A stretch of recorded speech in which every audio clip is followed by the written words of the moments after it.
রাজনৈতিক দলগুলোর আস্থা অর্জন ১ বছরে সরকারের অন্যতম সাফল্য, আইন শৃঙ্খলায় ব্যর্থতা দেখছেন বিশ্লেষকেরা।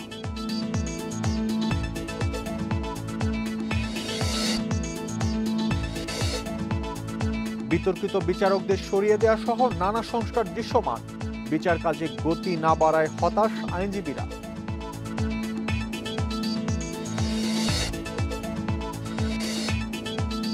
ডিসেম্বরের প্রথমার্ধে নির্বাচনের তফসিল, দল প্রার্থীর আচরণবিধিও চূড়ান্ত, ব্রিফিংয়ে ইসি সানাউল্লাহ।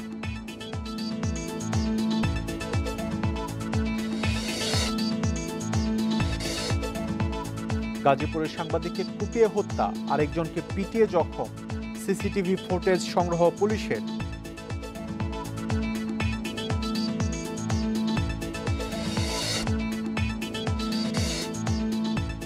ডেঙ্গুতে এবার ঢাকার সঙ্গে বাড়ছে জেলা শহরে মৃত্যু, প্রকোপ বাড়লে তাৎক্ষণিকভাবে যাচ্ছে গবেষক দল।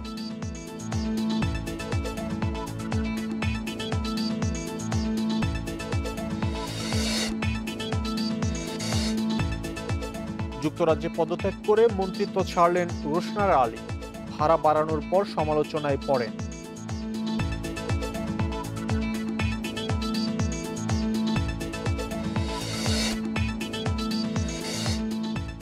অনূর্ধ্ব-20 নারী এশিয়ান কাপ বাছাইয়ে পূর্ব তিমুরের বিপক্ষে নামছে বাংলাদেশ, দাপট ধরে রাখতে চায় লাল সবুজ।